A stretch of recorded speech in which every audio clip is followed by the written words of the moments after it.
Okay, so today we're going to be doing an activity called Digging for the Truth, the Antebellum South. Antebellum is a word that basically means the time frame leading up to the Civil War. So we're going to be looking at how life was in the South and drawing some conclusions from that. So to get into the mindset, you have to imagine a little bit here.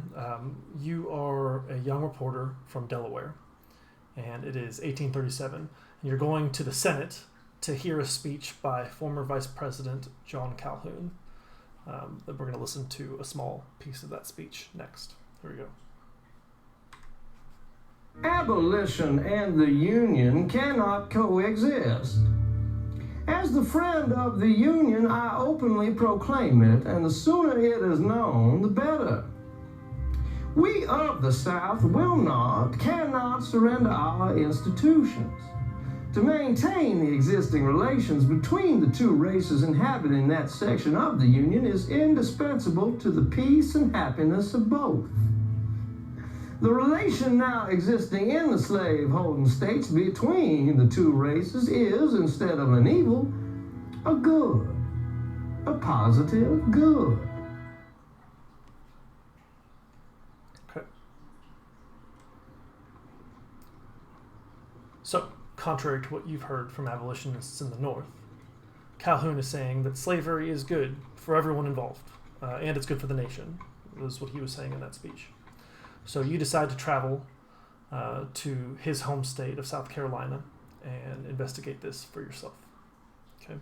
At this point, you should have the activity open on your iPad or your computer.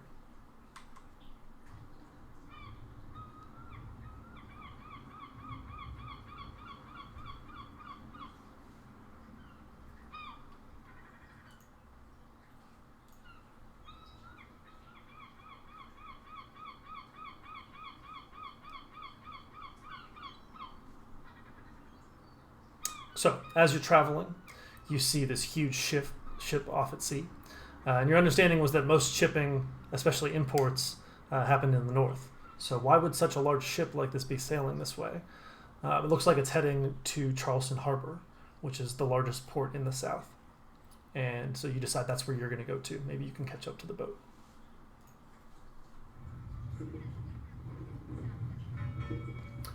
Now, travel over land is much slower than travel by sea. So by the time you reach the harbor, the ship that you saw has already docked and it's unloaded.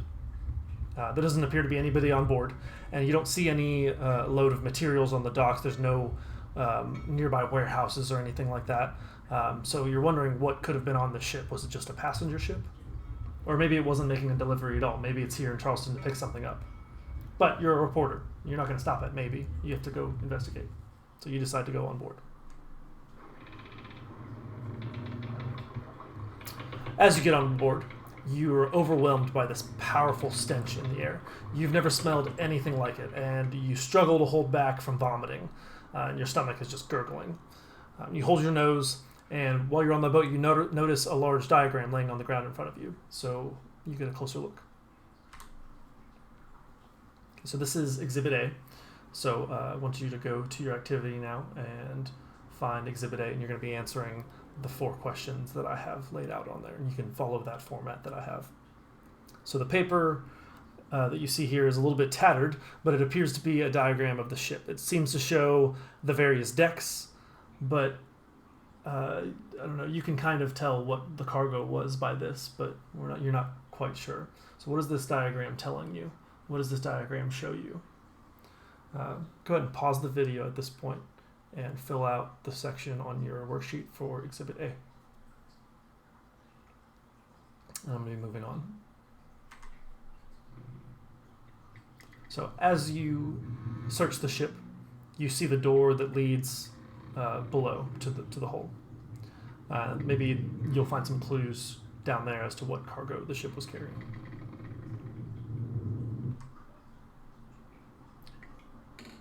So you go below decks, and the smell is indescribable. It's far, far worse than it was up above. You can't hold back anymore, so you go throw up in the corner. That's how bad the smell is. On the plus side, you don't even notice the vomit smell over the smell that's already down here. You cover your nose with your shirt. You take a quick look around. The ship looks fairly normal, maybe a little creaky and cramped, but it's a ship. You don't see any cargo here either. You do notice a bunch of chains all over, so you pick one up and you head back up top to get some relief from the smell and take a closer look.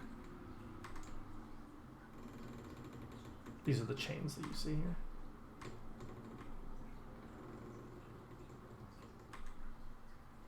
Okay, so find Exhibit B on your sheet. Go ahead and pause the video and answer the questions. What do you see here?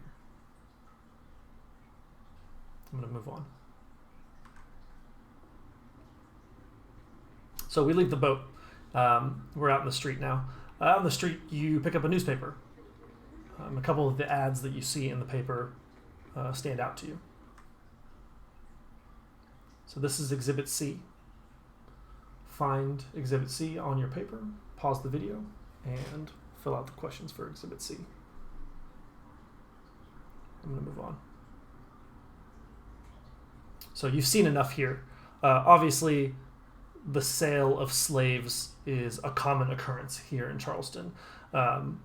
You want to see what their life was really like, and you're not going to see that here in town. So you decide to head out into the countryside to find a plantation.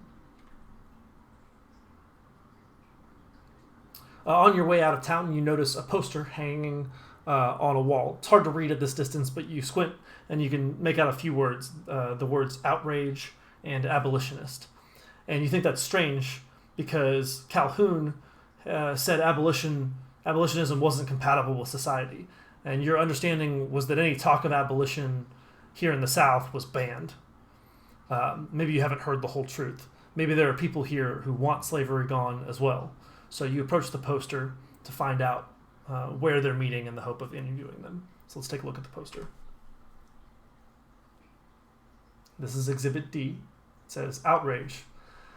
Fellow citizens, an abolitionist of the most revolting character is among you, exciting the feelings of the North against the South. A seditious lecture is to be delivered this evening at 7 o'clock at the Presbyterian Church in Cannon Street. You are requested to attend and unite in putting down and silencing by peaceable means this tool of evil and fanaticism. Let the rights of the states guaranteed by the Constitution be protected. February 27th, 1837. The Union forever. This is Exhibit D, so go ahead and find Exhibit D on your paper and pause the video while you fill out those questions. I'm going to move on.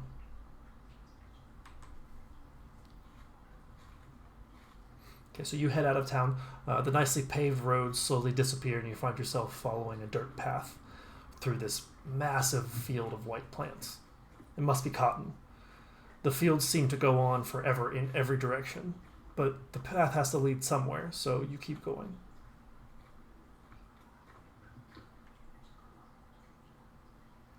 Beyond the unending fields, you see a large house that must be the home of the plantation owner. Off to the right, you see a much smaller house that you assume belongs to the workers. You wonder why this little plant would require so much work and be so valuable. So you pick one blossom off and you take a closer look.